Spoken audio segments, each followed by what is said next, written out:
episódio do podcast Conexão Famílias Atípicas e sempre tentando trazer esse outro lado, né? Todos os lados, na verdade. Nós somos democráticos e desejamos que você conheça tudo sobre a realidade PCD para que você se aproxime dela sem nenhum tipo de receio. E hoje nós estamos recebendo aqui o Fabinho Fernandes, que é uma figura que não me cedeu nenhuma pré-entrevista, que falou que tudo que vai acontecer aqui será surpresa. E aí, Fabinho, eu tenho que primeiro fazer minha autodescrição, senão puxa a minha orelha. Bom, sou Milva, né? Tenho 1,72 m, estou de calça jeans azul clara, estou com uma blusinha preta e um casaco de linha branco e preto. Tenho cabelo castanho escuro, sou branca e tenho luzes. Isso. Agora é sua vez, Fabinho. Olá, Fabinho Fernandes. Agora eu vou fazer a minha autodescrição. Ok. Obrigado pelo carinho por ter me convidado. Tá. Eu sou o Fabinho Fernandes, estou com uma blusa azul marinho, com o símbolo do autismo aqui do lado esquerdo da minha gola. Tenho 1,80 m, mas há 25 anos que eu não fico em pé. Então estou sentado na minha cadeira de rodas, que a base dela é amarela e com as rodas pretas. E calça azul marinho. E muito bem acompanhado por uma moça muito linda, simpática e gentil que está ali fazendo os flashes pra gente. Fabinho, eu fiz muitas perguntas para você não me respondeu nenhuma, agora você vai responder todas. Exatamente. Você falou que há 25 anos você está sentado na cadeira. O que aconteceu? Então, eu sofri um acidente automobilístico em 1999 e que me deixou tetraplégico. E de lá para cá foram todos esses anos, né? A cada dia é uma dificuldade, é um momento de superação que a gente tem. E os primeiros momentos, assim, para quem está ouvindo, porque acho que o grande barato é que as pessoas possam perceber os sentimentos, as coisas que permeiam as deficiências, né? Porque nem tudo porque a gente não pode romantizar as coisas, elas são reais, né? Os primeiros momentos você eram meninos, você eram jovens, você tinha quantos anos? 20? Eu estava com 23 anos de idade. 23 anos. E como é que rolou isso? Como é que foi? Então, eu tenho sempre que falar que eu cometi os meus erros. Então, Sim. Eu estar sentado hoje numa cadeira de rodas foi porque eu cometi os meus erros e estava levando uma vida que não era para ter levado e que me levou a isso. Eu, naquela época, eu trabalhava com show, era produtor do Cara Metade, Chiclete com Banana, Zeca Pagodinho, Sim. Vários grupos famosos. Alguns ainda existem, estão aí fazendo sucesso e outros não. E eu lembro que meu pai falava assim, eu tive vários avisos de Deus que isso iria acontecer. Sim. E eu fui nascido e criado num lar evangélico, mas estava me afastando da igreja. E meu pai sempre falava assim, Fabinho, você não está indo mais para a igreja, você não participa mais das coisas da igreja. E eu fui ali. E a nossa vida, para a gente ouvir a voz de Deus, a gente precisa ter os ouvidos sensíveis para ouvir a voz de Deus, é como o Wi-Fi da nossa casa. Nosso telefone está conectado. Quando você vai se distanciando, você vai perdendo a conexão. Assim é a nossa vida com Deus. Quando a gente se distancia de Deus, a gente vai perdendo a conexão com Ele. Então eu tive vários avisos, como eu estava falando para você. E um deles foi assim, certo e direto. A moça que trabalhava na casa de uns amigos meus, ela virou e falou assim, Fabinho, Deus mandou te avisar que você vai sofrer um acidente de carro. E seu acidente vai ser numa curva. Ela descreveu como seria o acidente. E aí eu falei assim, por amor, vai pela dor. Aí eu falei assim, que acidente nada, para de palhaçada. E fui levando a minha vida.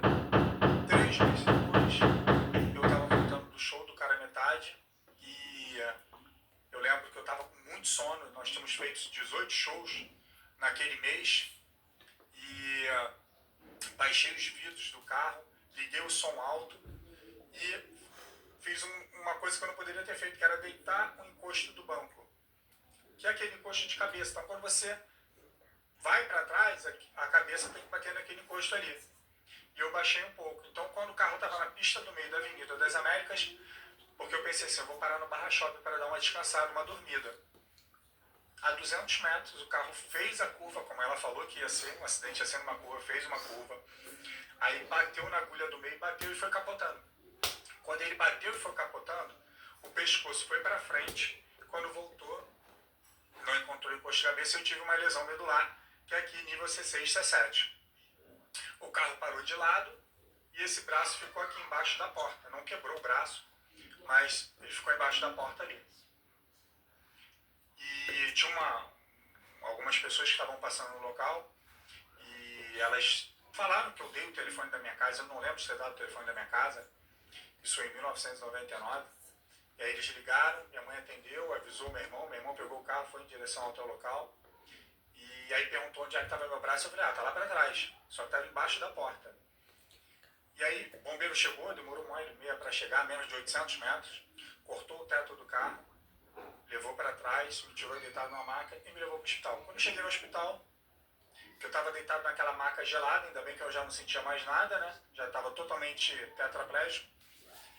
E aí eu escutei o médico falar assim, esse aí, se não morrer, vai ficar tetraplégico. Aí eu pensei assim comigo, abri o olho, fechei e falei, tá amarrado em nome de Jesus.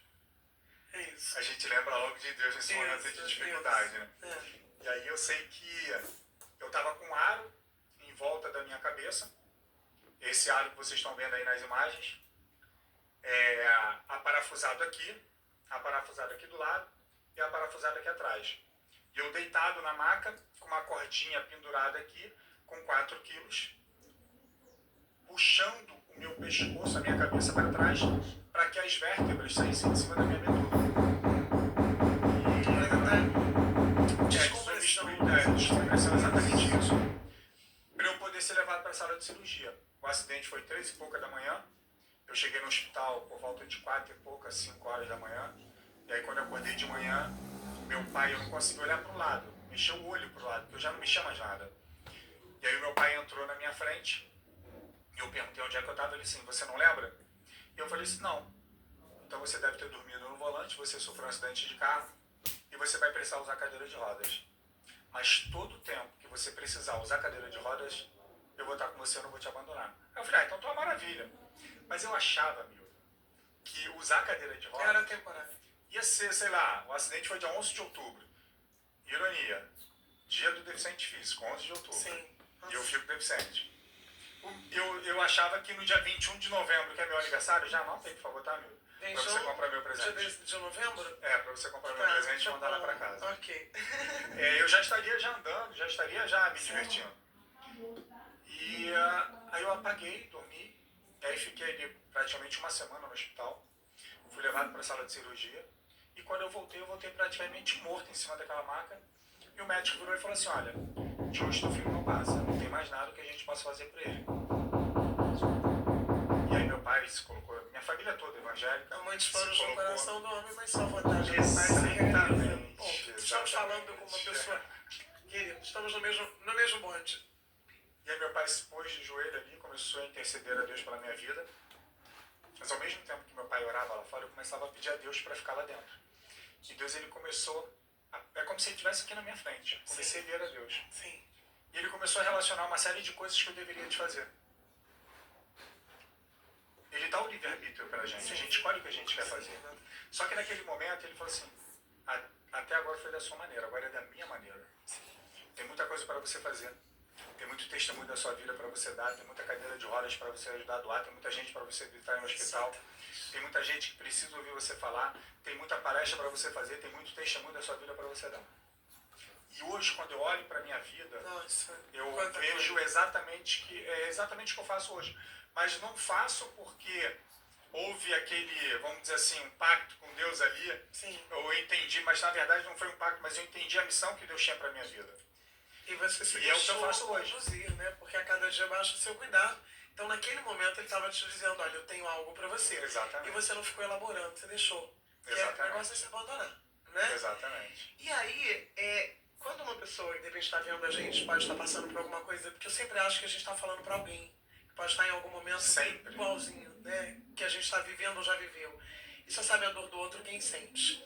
Naquele momento passam várias coisas, né? Na cabeça da gente. Você, no teu caso, a fé foi o teu grande estímulo e a fala do teu pai, que com certeza perpassou a tua alma quando ele disse, você vai estar na cadeira de rodas, mas eu estaria do seu lado até o último momento.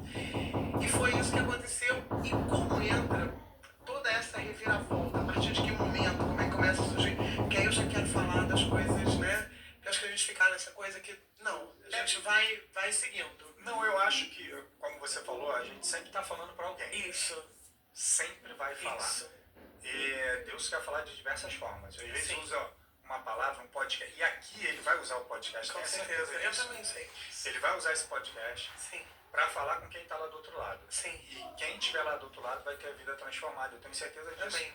Vocês têm esse potencial de fazer Sim, isso. sim. Aqui a gente está falando conexão para famílias atípicas. Exato. E são famílias que sofrem. Sim. São famílias que estão segregadas e que passam por diversas dificuldades. Não são, são milhares de dificuldades Sim. e que não são ouvidas. Sim. Então, de alguma forma, essas famílias que estão ali do outro lado, elas serão alcançadas, serão atingidas e vão ter um startzinho, vai ligar. E vão perceber que tudo é possível para aquele que crê, né? Se você tem, independente da sua fé, a certeza de que você pode, né? De que algo pode te ajudar e você dá esse reverso, a gente consegue. É como a gente... Exatamente. Não é porquê, mas para quê, né? As coisas acontecem, não tem um porquê, mas às vezes para algo maior, né? Exatamente. E aí, como é que começou? Aí você foi para casa e tal, a gente entra naquela coisa, com certeza deve ter tido fisioterapia, várias questões. E hoje começa a surgir esse novo homem. Em que momento? Exatamente como você falou, eu fui para casa. Eu fiquei 2 meses no hospital, 1 mês no CTI, 1 mês no quarto. E quando eu cheguei em casa, que me colocaram deitado naquela maca, eu estava de fralda, com uma camisinha no meu pênis, com uma mangueirinha onde eu tinha que fazer o xixi. As pessoas tinham que me limpar, fazer minha barba. Se eu evacuasse, tinham que me limpar ali, me levar para o banho, me colocar ali. Eu falei, e quando eu cheguei naquele momento, no primeiro dia em casa, que eu olhei pro canto e que eu vi uma cadeira de rodas, eu falei assim, cara, isso não é para mim. Eu falei assim, Deus, eu comecei a me reconectar com Deus já no hospital, em casa mais ainda, porque eu já estava retomando a minha consciência, tudo direitinho. E eu falei com ele, Deus, eu passo pelo que eu tiver de passar. Só não me deixa só mais um em cima da cama. Gente, você que está aí do outro lado, entrega que ele vai te dar se for da vontade dele. Esquece. E ali naquele momento eu falei para ele, eu passo pelo que eu tiver de passar, só não me deixa só mais um em cima da cama. E ali eu fiz o projeto da minha vida. O projeto completo da minha vida. E eu falei para ele, e eu pensei assim comigo, como é que eu quero estar daqui a 5, 10 anos? E aí eu te pergunto também, como é que você quer estar daqui a 1, 2, 3, 4, 5, 10 anos? Quais são os seus traumas? O que você tem que superar? Quais são as suas dificuldades? Todos nós somos deficientes. Todos nós temos alguma coisa para superar. E ali eu fiz o projeto da minha vida. Eu falei assim, daqui a 5, 10 anos eu quero estar estudando, trabalhando, namorando, casando, tendo filho, quero minha vida independente, saindo sem fralda, dirigindo, viajando sozinho. Só que eu sonhei, e eu sempre falo para as pessoas sonharem algo grande, não sonhem pequeno. Sim. Sonhe grande. E a gente tem esse direito de sonhar grande. E os livros falam que uma pessoa que tem a lesão medular que eu tenho não poderia fazer nem metade das coisas que eu faço. E uma delas foi chegar aqui hoje dirigindo. Então é exatamente isso. Mas a partir daquele momento que eu entreguei para Deus, ele começou e eu pedi para ele, me mostra o que eu tenho que fazer para chegar na realização desse sonho, se for da tua vontade esse sonho. Se não for, me dá paz. Aí eu fui. E aí foi exatamente onde você falou. Eu comecei a fazer minha fisioterapia, minha musculação, minha natação, para poder me reabilitar. E eu fiquei 4 meses em casa me reabilitando ali. Depois eu fui para Brasília, no Hospital Sara Kubitschek. Fiquei lá 2 meses. Quando eu voltei, já cheguei lá deitado na maca. Quando eu voltei sentado numa cadeira de rodas, pronto para superar as minhas dificuldades, passar pelas dificuldades e encontrar facilidade. E aí foi quando eu comecei. E aí o que você começou? Comecei o processo de reabilitação, de tudo. E o processo de reabilitação eu sabia que era importante para a minha vida. Porque se eu tivesse para conquistar aquilo que eu estava sonhando, eu precisava me preparar. A porta, ela vai se abrir, ela vai ser escancarada. Mas para você passar por ela, para você entrar nessa porta, você precisa estar preparado. Não adiantaria eu ficar falando, eu quero fazer isso, eu quero estar daqui a 5, 10 anos assim. E se eu não tivesse feito a fisioterapia, se eu não tivesse feito a musculação, a natação, eu não teria chegado onde eu quis chegar, onde eu cheguei. Então começou todo esse processo.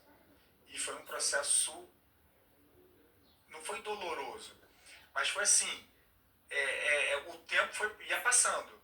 Foi durante muito tempo.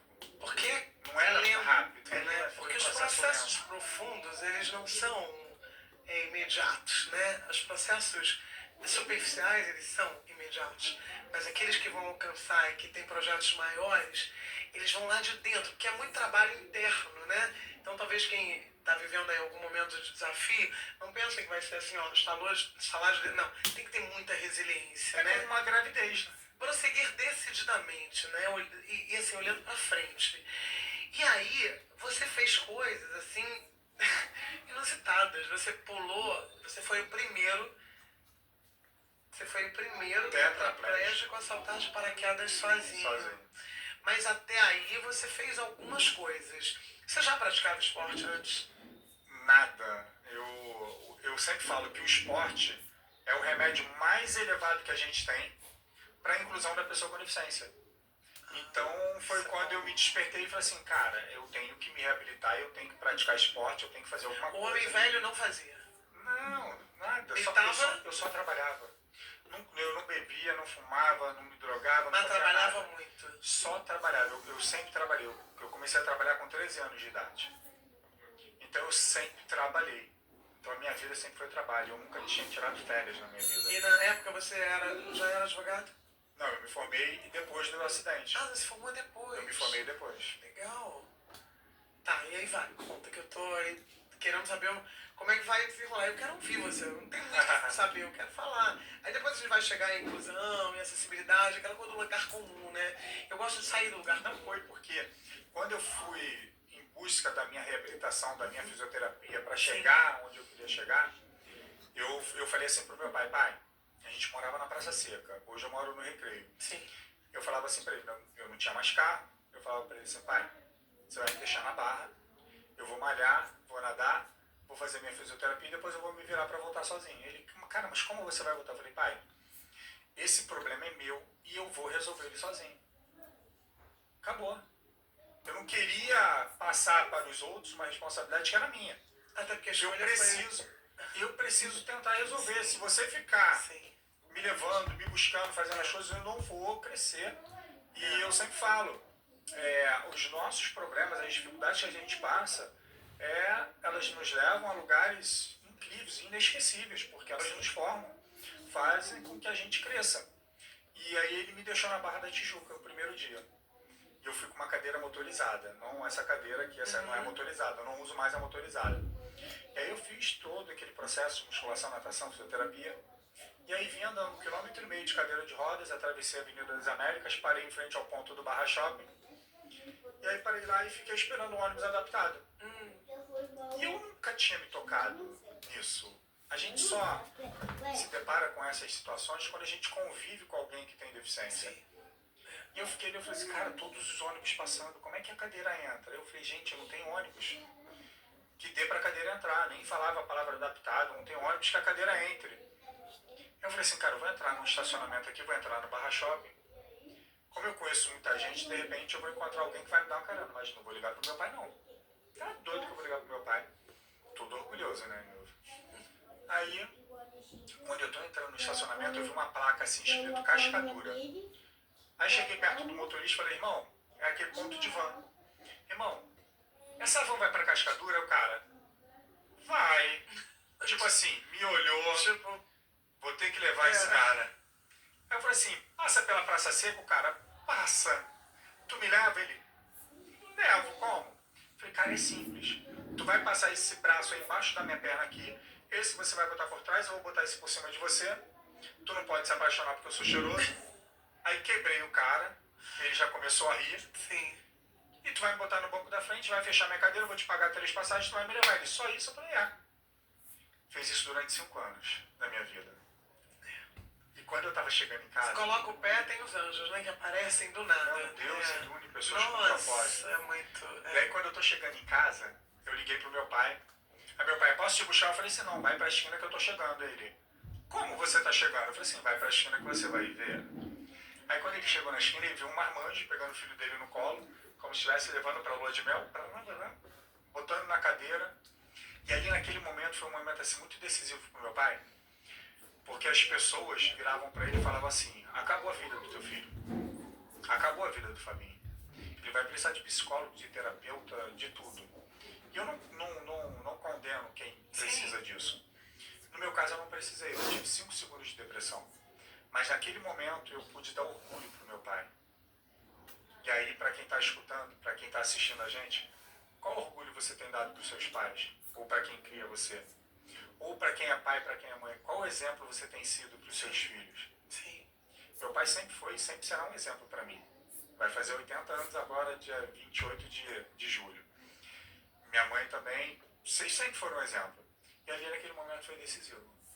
E eu passei por todo esse processo de reabilitação, voltei a estudar, me formei em Direito, já com a minha vida totalmente reabilitada, e eu falei assim, agora eu vou viver. Porque eu vivi esse processo de reabilitação, foram 10 anos. Que eu me dediquei a isso, para poder chegar naquele sonho que eu sonhava quando eu estava ali na cama, ainda, usando fralda. E você foi para o mundo a partir de um novo olhar também, né? Porque, Exatamente. por exemplo, eu sempre falo que antes de eu conhecer esse público, há 3 meses Deus me colocou em contato com essa realidade. E antes eu não notava nenhuma deficiência. Eu não via, porque elas não permeavam a minha vida. No momento em que você descortina os teus olhos, você começa a ver que elas estão aí, em cada esquina. E há um preparo. E eu acredito que você tenha também, como uma pessoa que é extremamente positiva, né, que tem fé, você tentou olhar, porque certamente você foi para a faculdade, você não encontrava acesso. Você banheiro, você não encontra A minha acesso. ida transformou a faculdade. É isso, né? Então, como é que o mundo... Eu acho que a gente está dando passos, né? Mas eu acho que também a gente não pode criar uma guerra entre as partes. Agora, hoje eu estou falando que eu não posso falar muito. Já me disseram que eu não posso opinar. Mas eu acho que a gente tem que criar pontes, mais do que criar inimizades. Nós somos pessoas para criar pontes. Então, é óbvio que a gente não tem acessibilidade, mas talvez porque não tenha essa ponte, né? Então, você falou, a faculdade mudou a partir da minha realidade. Fala disso. Foi porque quando eu cheguei na faculdade, a faculdade achava que estava acessível, mas não estava. Sim. O modelo de acessibilidade ele é um modelo geral, é universal. Não é só para o cadeirante, não é só para o cego. Tinha piso tátil, que é para o cego andar em cima, se guiar ali. Tinha, mas não tinha rampa para ir para a cantina. Não tinha um banheiro adaptado. Então faltavam algumas coisas. E como eu passei 5 anos na faculdade, eu comecei a transformar, porque eu chamei o diretor e falei para ele, irmão, aí ele, já sei o que você vai pedir. Eu falei, aí, quando é que fica pronto? Ele, cara, não é assim, demora. Eu falei assim, irmão, deixa eu te fazer uma pergunta, ou então te dar uma solução. Se eu trouxer amanhã isso aqui orçado, com arquiteto, desenho, tudo, e o valor, você faz? Ele deu uma titubeada porque ele sabia que eu ia levar. Sim. E ele falou assim, cara, não precisa trazer, eu vou fazer. Posso só te pedir um favor? Ele falando comigo. Eu falei, pode. Deixa eu fazer nas férias. Se eu começar uma obra agora, Sim. com a faculdade rolando, vai causar um transtorno? Eu falei assim, não tem problema. Aí chegou nas férias do meio do ano, ele chegou e fez a rampa. E quando eu voltei das férias, ele veio, me chamou, a rampa tá aí. E aí ele começou a fazer toda a acessibilidade. E aí a faculdade, que foi a Estácio, eles começaram a me pedir ajuda em todas as questões de acessibilidade. Não só acessibilidade, mas, por exemplo, tinha uma menina, uma aluna que era surda, e ela fazia um dos cursos mais caros da Estácio, que é a gastronomia. E ele falou assim, o diretor me chamou e falou assim, cara, eu preciso de um intérprete de Libras. Eu falei assim, eu tenho um monte. Na igreja, o que mais tem intérprete de Libras. Sim. E aí eu chamei uma amiga minha, ela foi contratada pela Estácio, e ela ia para lá todos os dias que a menina tinha aula para fazer a interpretação da aula de gastronomia. Então, a minha ida para ali, como eu falei para você, foi providencial, porque hoje você chega na Estácio e vê a questão da acessibilidade funcionando lá. Olha, que coisa legal. E aí, como é que entrou o esporte? Então, foi como eu falei para você, eu queria, de alguma forma, me incluir na sociedade. E eu falei assim, eu tenho que fazer alguma coisa. E aí, conversando com um cara, com o meu cunhado, ele falou assim, olha, eu tenho um amigo que voa de parapente, pô, ele malha lá na academia, pô, vou te apresentar ele. Aí me deu o telefone, aí eu liguei para ele, e aí nós fizemos um voo de parapente. E aí foi um voo duplo de parapente. Sim. E aí gravamos pro Globo Esporte. Sim. E com aquele que tá lá até hoje na Rede Globo, que é o Léo Pereira, né? Aquele coroa. Sim, sim. E ele que narrou, ele que fez toda a coisa, e isso no estúdio. Uhum. E o Marcelo, que hoje está na Sport TV, ele fez a parte da entrevista ali. Foi muito legal esse salto que nós... o Léo Batista, né? O Léo Batista e o Marcelo, eu esqueci o sobrenome dele, Marcelo Barreto. Marcelo Barreto, que é um amigo, cara, sensacional, gente boa demais. E aí nós gravamos esse voo duplo pro Globo Esporte. E aí surgiu, a gente começou a voar duplo. E aí surgiu a oportunidade da gente voar para Governador Valadares para participar do Campeonato Mundial de Parapente, voando duplo. E aí falei, vambora. Falei, é pra fazer. A primeira vez. Primeira vez, eu falei assim, vambora. Cara, e Deus foi abrindo as portas, a gente conseguiu uma empresa que era a Ocean Air, para patrocinar, a gente foi chique, tá? A Ocean Air deu um jato pra gente ir para Governador Valadares. Você tá falando do rei, né? O rei não dá coisa... Exatamente. Né? A Localiza deu o carro pra gente ficar lá em Governador Valadares. A gente teve 2 quartos de hotel lá também. A gente não pagou nada. Foi tudo de graça, alimentação, tudo. E aí chegamos lá de patrão, né? E aí foi muito legal, que a gente voou e teve o primeiro voo da gente. Nós ficamos, na verdade, a gente não estava conseguindo voar, porque estava um vento muito forte e estava tendo muito acidente. Até um húngaro, ele se meteu a voar, né? E o parapente dele caiu em cima da fiação. E aí ele caiu no chão e quebrou as 2 pernas e os 2 braços. E aí tem uma matéria de jornal, que é eu de um lado e ele do outro. Acidente e superação marcam o campeonato, mais ou menos assim, de parapente em Governador Valadares. O cara lá e eu todo feliz do outro lado e o cara todo arrebentado no chão. E nós ficamos 3 dias na rampa e o Tadeu Schmidt na rampa esperando, porque ele foi pra lá para gravar o nosso voo. E o Tadeu Schmidt na rampa lá esperando também. E nada, vambora, recolhe, não vai dar pra voar hoje. Falei, caraca. E aí no 3º dia a gente conseguiu voar. Aí voamos e tal, pousamos, foi assim, sucesso, gravamos lá pra Globo local também. E aí comecei. Aí voei outras vezes com ele, fomos pra Cambuquira, pra outros campeonatos e ali eu fui gostando. E aí surgiu a ideia de saltar de paraquedas sozinho. Quer dizer, saltar de paraquedas. E aí nós gravamos pro Zona de Impacto da Sport TV. Aí depois eu fui pro estúdio também, comentar o salto e tal. E foi muito legal, porque dali é que surgiu a ideia da gente saltar sozinho. Só que quando eu falei saltar sozinho, correu todo mundo. Ninguém falou, cara... É porque a logística tem que ser miraculosa, né? Muito grande. E aí quando a gente veio com essa ideia de saltar sozinho, a galera correu. Falou assim, não, isso aí não vai dar certo não.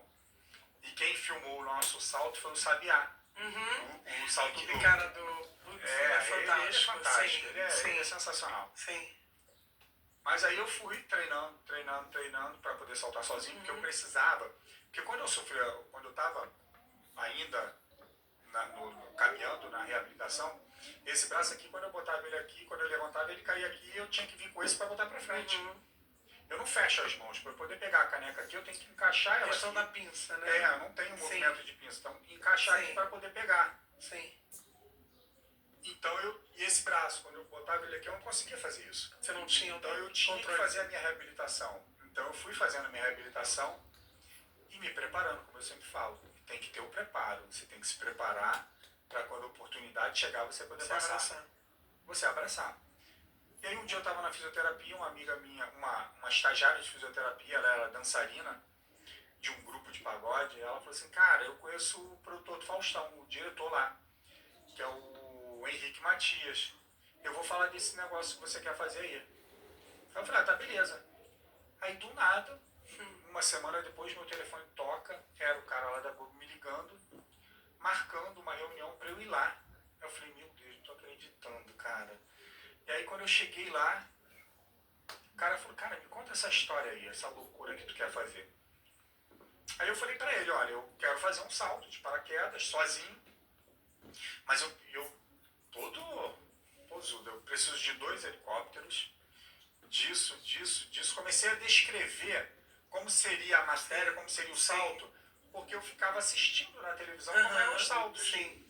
Do Sabiá, do Cane, Você fez a esses pré-produção caras, pra ele. eu já... Aí ele falou assim, cara, deixa eu te fazer uma pergunta. Ele me perguntou, se eu te der tudo isso, tu vai saltar mesmo? Eu falei assim, vou. Ele falou, tá bom, então eu vou te dar tudo isso. Eu falei assim, cara, eu não tô acreditando. Eu por dentro, né? Eu não falei na cara dele, eu por dentro. Cara, eu não tô acreditando que eu falei Não isso. acredito O cara que vai trem me dar dessa, né? Agora não vai ter Falei. pra onde correr. Falei, peraí. Aí ele falou assim, vou ligar pro Sabiá agora. Ele ligou pro Sabiá, botou no Viva Voz. Sabiá, eu tô aqui com o Fabinho. Tu gravou o salto dele pra Sport TV. Ele, cara, Fabinho é nosso amigo, pô, parceiro e tal, não sei o quê. Cara, ele vai saltar sozinho. Ele tá falando que vai saltar sozinho. Ele, pô, vambora. Vamos gravar então com ele, vamos fazer ele saltar sozinho. Aí marcamos uma outra reunião, aí fiz a reunião com o Sabiá e a gente começou a desenhar como seria o salto, os equipamentos, as adaptações do equipamento, do paraquedas, do macacão. A gente começou a desenhar e eu comecei na fisioterapia, fazer uma fisioterapia específica para o salto, que era o quê? Deitar no chão, Sim. naquele carrinho que eles treinam, para fazer a posição de queda. E quando você cai em queda, você desce a 200 km por hora. Uau. E eu tinha que ter força para controlar o meu braço aqui. Isso, treino de Eu ainda força não tinha. total. E eu tinha que ter força para controlar Pra, o paraquedas exatamente, aqui.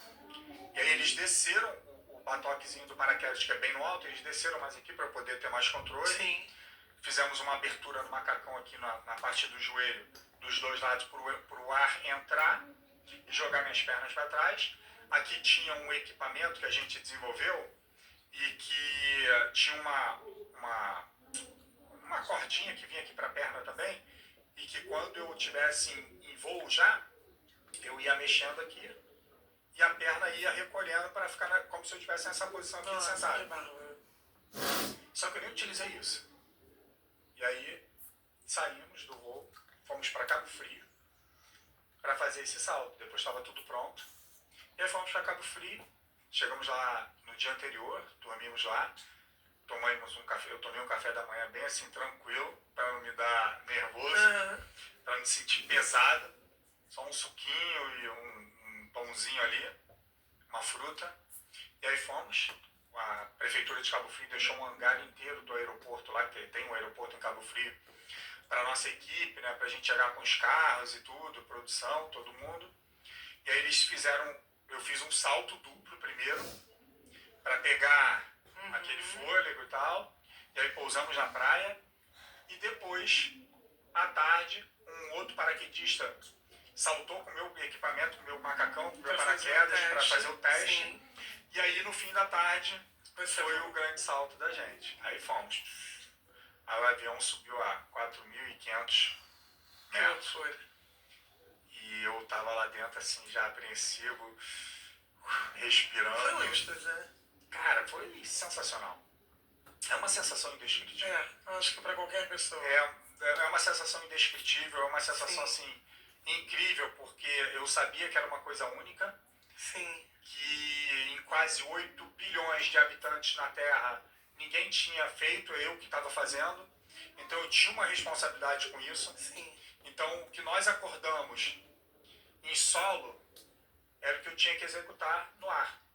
Sabiá falou, Fabinho, a gente tem um objetivo com esse salto, não é só um momento de superação. Sim.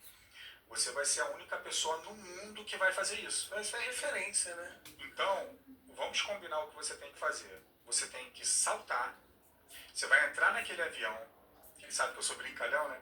Você vai entrar naquele avião, você vai executar exatamente o que a gente vai combinar aqui. Tá bom? Eu falei assim, tá bom. Tá bom nada. Aí, então, abrir o paraquedas é pousar. Não é para você ficar voando. Você precisa pousar. Eu falei, tá bom. Então você vai pousar na água, já tem todo o esquema, tudo direitinho. Então a gente colocou jet ski, 2 jet ski de resgate, daquele de surfista de ondas grandes, twin, né? A lancha da Capitania do Esporte, lancha do Corpo de Bombeiros, na praia, olha cuidado, na praia lá, no calçadão. Qualquer coisa. Uma ambulância da SAMU, tipo assim, cara, deu ruim, tem suporte. Tem o suporte aqui. E você pousa logo. Eu falei, tá bom. Então eu estava apreensivo para executar exatamente tudo que eu tinha que executar. Mas na hora não foi da mesma forma, né? Hã? Mas na hora não rolou desse jeito. Não, eu mudei um pouco, né? Ah, O que foi? Não, eu não pulei com câmera. A galera que estava com as câmeras. Câmera no avião, câmera no... Todos os paraquedistas, tinham vários paraquedistas dentro. O pessoal do Faustão filmando. Enfim, uma galera toda. E aí quando eles me colocaram com as pernas para fora do avião, assim, para baixo, o cara levanta a minha cabeça para eu não ficar olhando para baixo, para não sentir medo ou alguma coisa. E aí eu fui, eles saíram comigo do avião, só para eu não pular sozinho. Sim. E acabar batendo numa asa ou alguma coisa. Eles saíram comigo do avião e quando eles... E a minha perna, ao invés de ir para trás, não deu certo o furo aqui, a perna veio para frente, eu estava voando como se eu estivesse aqui sentado. E eles me segurando, eu não conseguia botar minha perna para trás. Aí eu soltei, consegui botar a perna para trás e aí comecei a voar à direita. E aí fui. Nós aumentamos, colocamos uma argola maior, como eu não fecho as mãos, aqui do lado para poder abrir o paraquedas. Eu encaixei a mão ali e abri. Aí o paraquedas abriu. Só que ele abriu. Só que as linhas do paraquedas abriram emboladas. Aí eu ainda tive que desembolar a linha. Você vê o meu corpo girando embaixo. Aí eu abri as linhas aqui assim. Aí quando eu tava já voando, aí eu comecei. Agora eu vou zoar. Aí passou um paraquedista. E lá em cima é o céu. Sim. Lá em cima é o silêncio. É exatamente como a gente está aqui agora. A gente consegue conversar com a pessoa. O cara passava e falava assim, Fábio, vem comigo. Porque ele passava com paraquedas aqui do meu lado e eu aqui voando. Ele, cara, vem comigo, me acompanha. Aí eu acompanhando ele. Aí pra onde a gente ia, o jet ski ia atrás, né? Aí eu falei, agora eu vou pra lá, o jet ski ia Vai ter atrás. um monte de gente querendo voar agora. Aí eu ia pra lá, o jet ski ia atrás. Aí eu ia, o jet ski. E a gente ia levando. Aí eu falei assim, agora eu vou pousar, porque estava ventando muito forte. Então eu fui pousar um pouco mais distante também por conta da ventania. Aí eu fui... Aí você vê as imagens, eu pousando. Aí na hora que minhas pernas entram na água, já veio o jet ski, o cara, já o resgate, a ambulância. A ambulância não, a capitania do esporte, a lancha do corpo de bombeiros. Já todo mundo ali em volta. E aí o Ipiranga, que é um cara também assim, top, incrível, no salto de paraquedas, já voou com shake, com príncipe, com princesa. Cara, quando ele me pega na água, que ele me abraça, ele fica, cara, esse salto é o melhor salto da minha vida. Oh, que legal. Eu já voei com tanta gente famosa, com tanta gente importante, mas esse aqui foi o salto da minha vida. Aí ele me abraça, me coloca em cima da prancha e a gente vai pra praia. O esporte trazendo possibilidades, né? O esporte é tudo. Para coisas que são humanamente impossíveis, né? E Exatamente. o esporte faz isso. E aí entrou, eu já tinha que ter falado, mas você foi me envolvendo, acabei ouvindo a história toda. E o Instituto Novo Ser e o projeto Praia para Todos, porque você fez essa experiência, mas não parou em você, né? A gente nasce para servir. E aí você se aproveitou essa experiência e resolveu fazer com que isso se perpetuasse de uma outra forma, possibilitando que outras pessoas pudessem experimentar impossíveis. E aí fala um pouco do... Na verdade o Instituto Novo Ser, ele começou já no início do meu acidente. Porque eu queria montar uma instituição. Sim. E eu conheci o Ricardo e a Nena e a Sheila, que eles estavam começando a montar uma também. Porque o Ricardo também é tetraplégico, ficou acidente através do acidente automobilístico também. E eu... Tá bom, você está fazendo isso. Tá. Tá Beleza. bom, aí eu faço uma outra cabeça depois, beleza, ok. E aí o Ricardo e a Nena e a Sheila estavam montando uma instituição e eu também querendo montar uma instituição. E eu falei assim, cara, vamos unir. Para que a gente vai dividir? Vamos unir. Então a gente começou a montar esse Instituto Novo Ser. Eles já estavam praticamente montado da parte deles, o meu não. Eu estava começando ainda. E aí eu deixei o meu de lado e fui fazer parte do que já estava quase montado. E aí nós montamos. E inicialmente o Instituto ele fazia visitas a pessoas com lesão medular, para passar para as pessoas o que a gente já passou. Vocês eram itinerantes, vocês iam onde as pessoas estavam. Ia na casa das pessoas, fazia palestras no Rugby, no Lions, em faculdades, em vários lugares. Sim. para desmistificar a questão da deficiência. E aí o Instituto foi crescendo, crescendo. Aí conseguimos alugar uma sala, aí começou a entrar o patrocinador, o dinheiro dali. Vocês estão onde? Oi? Vocês funcionam onde? Hoje nós funcionamos na Olegário Maciel, ali na Barra da Tijuca. Nós temos um escritório, onde as pessoas trabalham lá, todo mundo. E aí a gente começou a crescer. Em 2008, eu e o Ricardo fizemos uma matéria para o jornal O Globo Barra. E aí tem uma foto nossa, inclusive tem essa foto lá no Instituto, que a gente está sentado lá em cima no calçadão, olhando para baixo, assim, a gente gostaria de estar lá embaixo, não pode estar porque não tem acessibilidade. Aí o Ricardo falou, cara, vamos montar um projeto de acessibilidade nas praias. Eu falei, pô, Ricardo, vai dar trabalho, ninguém vai ajudar. Cara, vamos pesquisar. Ele começou a pesquisar. Eu já vi matérias sobre vocês. E aí começou a ver que na Austrália tinha cadeira anfíbia, mas não tinha esteira. Em Portugal tinha esteira, mas não tinha cadeira anfíbia. E a gente começou a escrever e a unir todas essas coisas que nos lugares tinham. Em um só lugar, que foi aqui no Rio de Janeiro. E aí nós fizemos esse projeto pequeno. Eu lembro que a esteira ainda era de bambu, hoje é uma esteira importada. Era esteira feita de bambu, todo entrelaçado, todo amarrado. Quando quebrava o bambu, furava o pé das pessoas, quem andava ali por cima. Sim. E aí foi crescendo. E nós tivemos o primeiro aporte da Michelin. Porque uma das diretoras da Michelin estudava na minha sala de aula. Estava fazendo direito junto comigo. Ela falou assim, não, a gente quer ajudar, vamos ver de que forma que a gente pode fazer. Eles importaram a primeira esteira, que é uma esteira importada que é muito cara. 10 metros dessa esteira chega a custar, sei lá, quase 40 mil reais. 10 metros da esteira, porque é importada, é uma esteira que dura muito tempo. E aí trouxeram essa esteira e a gente começou. E a gente começou a escrever, a desenvolver o projeto. E aí um dos anos que nós realizamos o projeto, nós fizemos ele itinerante. Passamos pela Barra, Copacabana e Piscinão de Ramos. E aí a gente se inscreveu, fizemos a Piscinão de Ramos.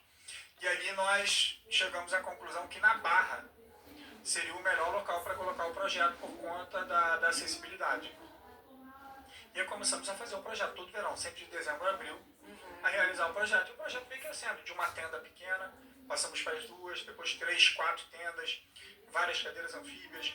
Aí começamos a agregar o vôlei sentado de praia, começamos a agregar o frescobol adaptado, o surf, a cadeira anfíbia.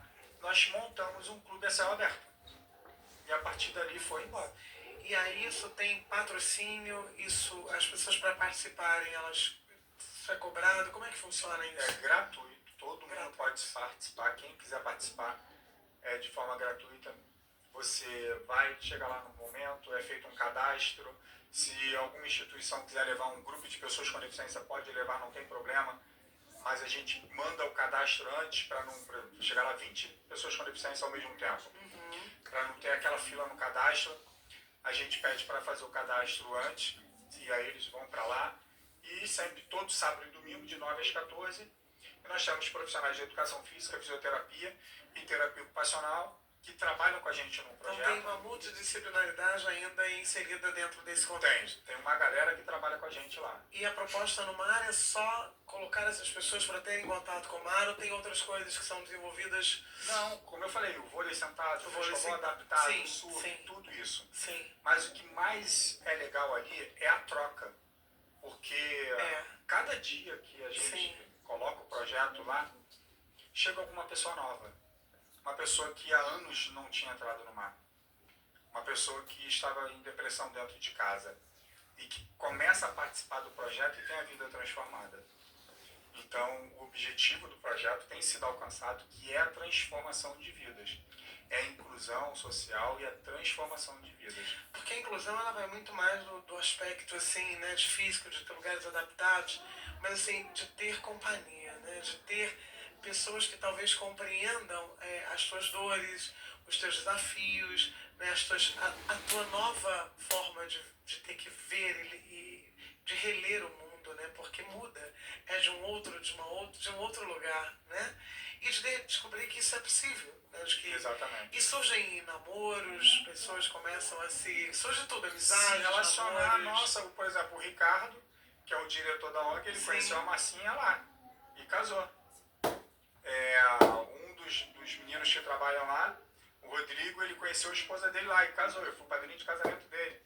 Lá é um momento de troca, de você se relacionar, de você se divertir, de você estar no meio daqueles que são seus, que entende o que você passa e que passa pela mesma dificuldade que você passa. Então isso é importante, que é um momento de troca. E são as deficiências físicas ou tem outros tipos? Não, tem lá em Copacabana, quase todo final de semana vai um grupo de 10, 15, 20 cegos, se divertem lá, idosos, bastante idosos em Copacabana. Aonde fica em Copacabana? Entre o posto 5 e 6. Tá. Ali em frente ao posto BR que tem ali. Perto do Luiz Lima, não? Luiz Lima já é um pouquinho depois. Sim. E ali a gente coloca toda essa estrutura muito por conta dos nossos patrocinadores. Hoje a gente patrocina da Shell, da Michelin, da Lundbeck, da Shell, da Uber. E agora, para o projeto que vai voltar em setembro, a gente tem da Michelin, da Shell, da Lundbeck e da Vale, que era a antiga Vale do Rio Doce. E nós vamos realizar ele Recreio, Barra, Ipanema, Copacabana, Flamengo e Mangaratiba. Esse ano aconteceu, eu não esqueci de falar, sim, na região dos lagos também. Nós fizemos em Cabo Frio, Arraial, Saquarema e Araruama. Então foram 11 pontos do projeto que nós conseguimos colocar de um ponto que era, passando para 2, e de 2 passando para 11 pontos. Quantas pessoas você acha que já atenderam? Mais de 40 mil pessoas. 40 nós já pessoas. atendemos. Crianças também? Crianças, idosos, de todas as idades, bebês, todo mundo. Todo mundo a gente até uma senhorinha em São Paulo, quando nós fizemos o projeto lá, de 93 anos, que morava a 800 metros da praia e nunca tinha entrado no mar. Nossa, imagino que seja restaurador.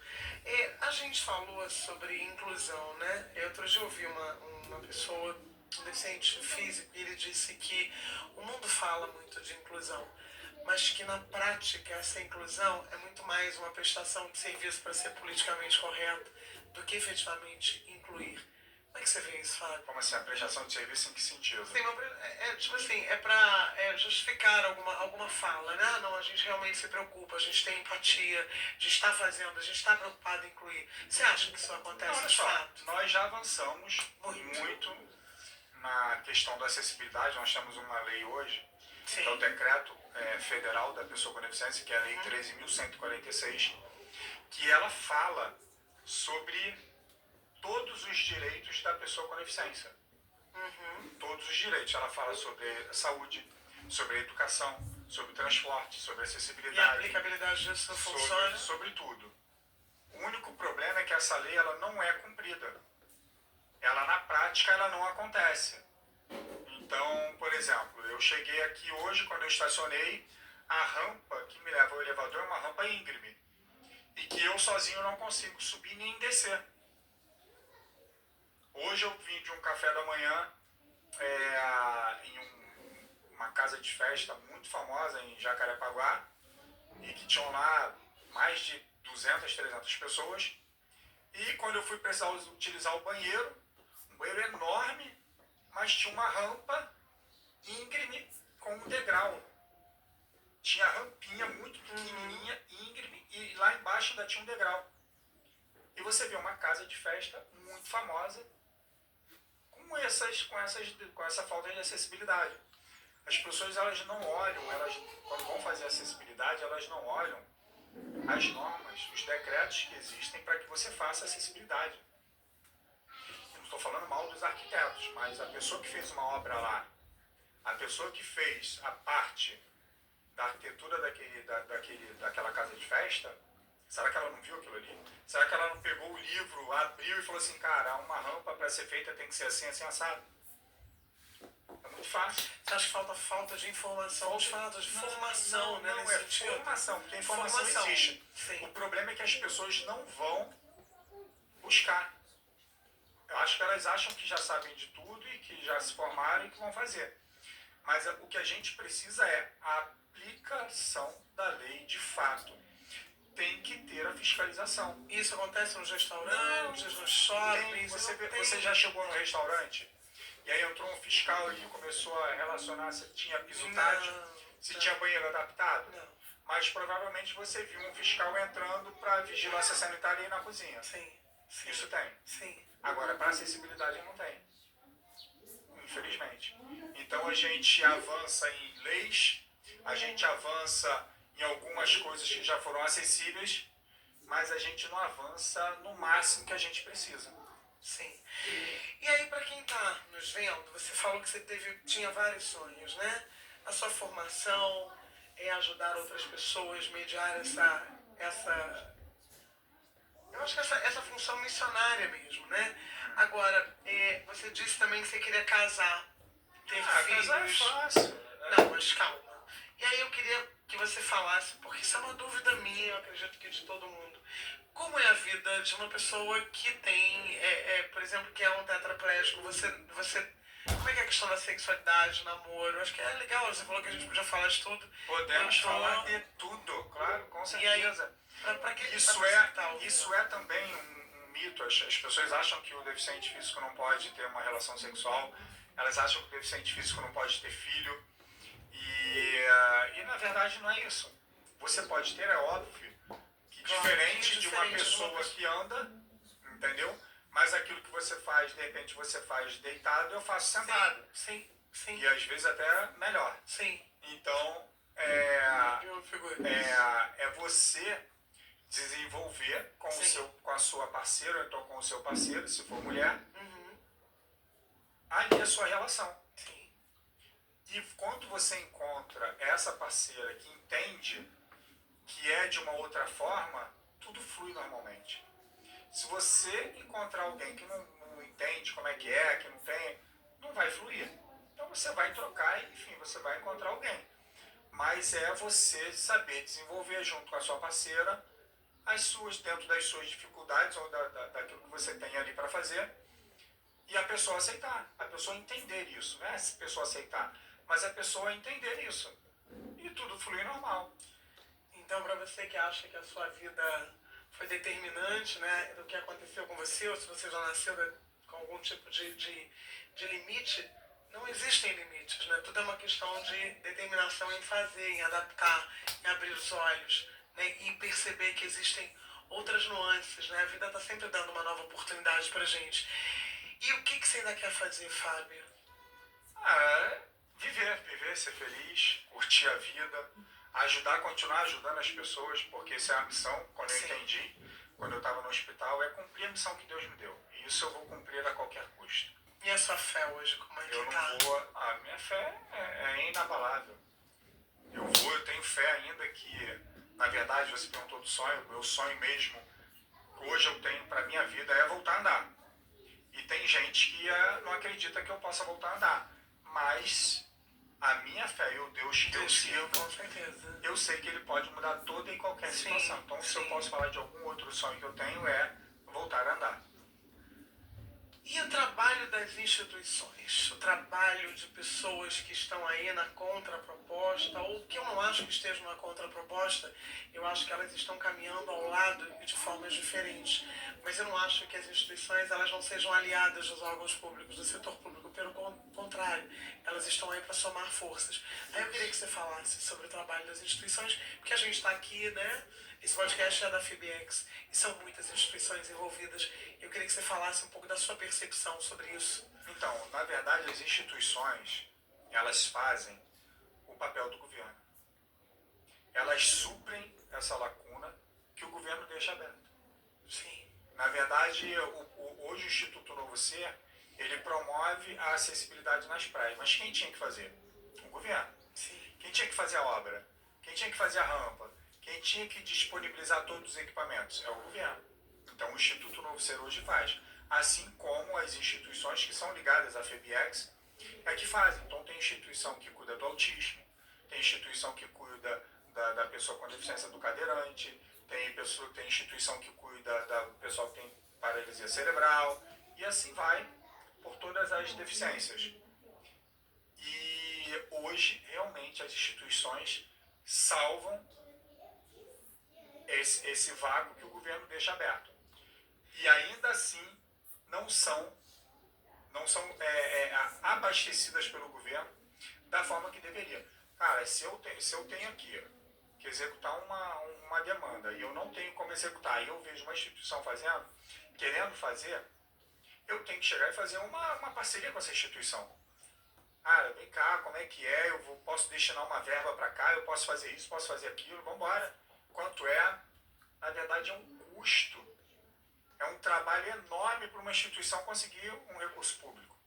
E não só o recurso público, mas muitas vezes o apoio da sociedade em geral, da sociedade como um todo. Porque eu acho que existe alguns estigmas, algumas coisas que precisam ser desmistificadas, né?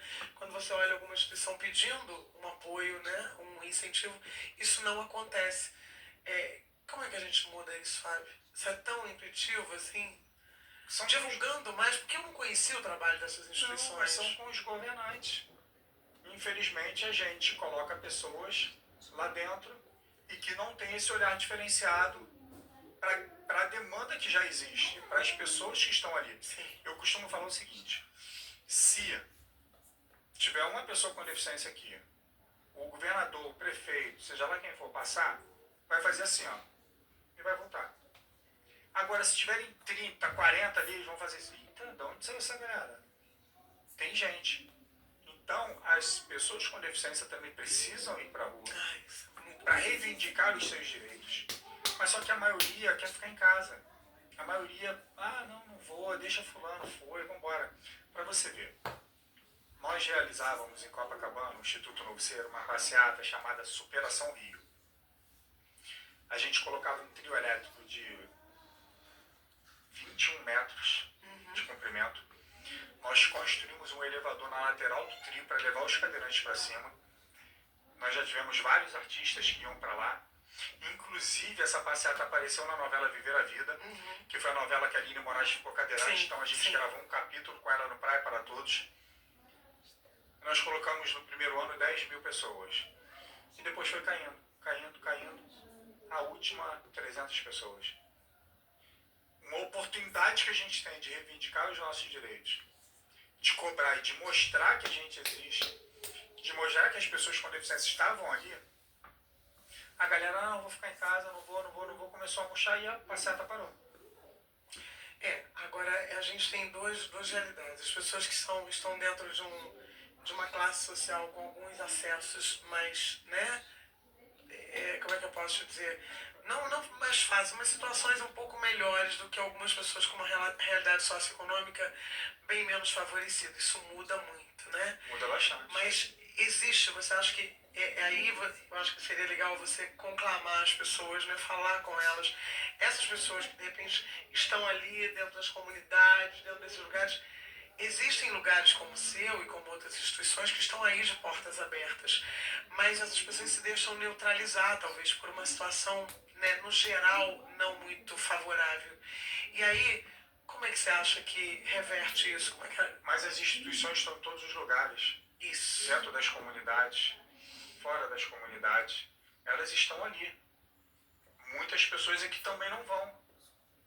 Por exemplo, eu já chamei milhares de pessoas para ir no Praia para Todos e que não foram. E chegam essas informações nos lugares menos amados? Chega, a informação chega. Tem muita gente que não conhece, que não vê, mas chega, a informação chega.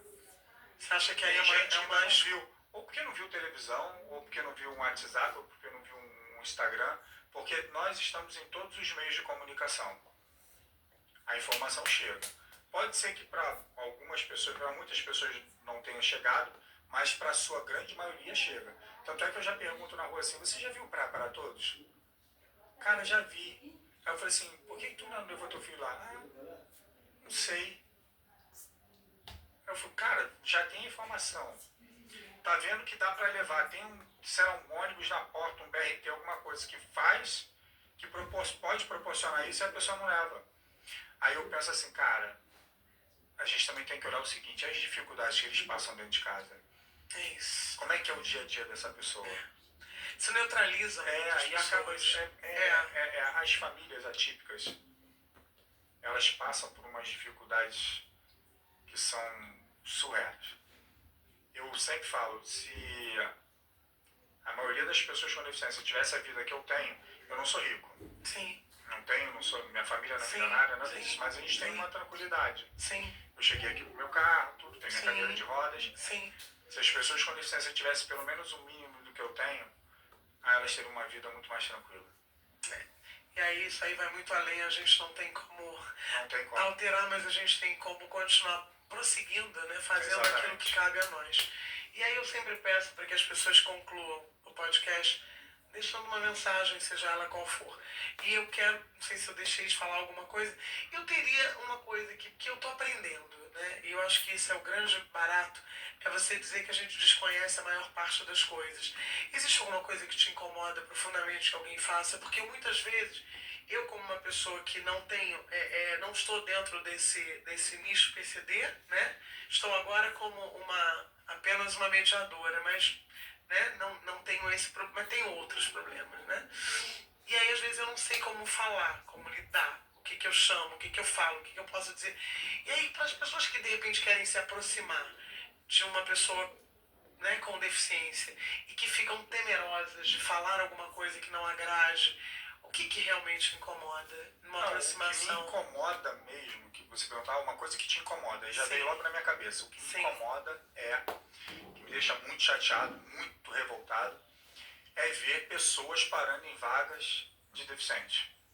Vaga para autista, vaga para deficiente, vaga para idoso, e o cara sai, levanta, vai com a maior cara de pau, ainda olha para você. Ou então, quando você para na vaga, Sim. você está estacionado e vem uma moto e para ali na frente da tua porta. Semana passada aconteceu isso. Eu fui no Engenhão, numa festa junina que tem ali do circuito adaptado, e é até bom fazer a propaganda da Larissa, tem um circuito adaptado aí para pessoa com deficiência. E aí eu parei meu carro na vaga, tudo direitinho, aí veio não é motociclista, porque um cara que faz uma imbecilidade dessa é motoqueiro mesmo, é motoboy, esses caras aí. E parou trancando a minha porta. Sim. E aí como é que eu entro? Sim. Então, cara, isso me revolta. Isso me deixa muito chateado. Porque é a lei de trânsito. O cara sabe que não pode parar numa faixa zebrada. Ou então ele para rente a porta. Ele não pensa ao mínimo assim, cara, se o motorista chegar e o próprio motorista se for andante, ele não consegue entrar no carro. Então isso me deixa muito chateado, muito revoltado. E não é falta de informação. Não. A informação existe. Sim. A informação existe, está aí, mas os caras não estão nem aí. Ontem mesmo eu parei no shopping. Eu fui por uma reunião no Bangu Shopping e o cara parou a moto. E tem uma placa de deficiente ali e a placa embaixo, proibido para a moto. O cara para a moto. Aí ele desceu da moto e falei, irmão, ali é vaga, ali é para deficiente. Ele, mas tu vai entrar agora? Eu falei assim, não, ali é para deficiente, tira a moto, por favor. Aí ele ficou revoltado, foi lá, tirou a moto, aí foi lá e parou na outra lá do outro lado. Nossa. E com a placa escrito proibido para a moto. Então não é uma questão de informação, né? É uma questão de ignorância mesmo, o cara só pensa nele. É o egocentrismo, né? Aquela coisa, eu vejo o meu umbigo e os outros, né? Se não tá meu, segundo eu, terceiro eu. Exatamente. E aí deixa a sua mensagem para quem está nos ouvindo. Eu sempre acho que a gente tem que deixar alguma coisa. A vida foi feita para viver.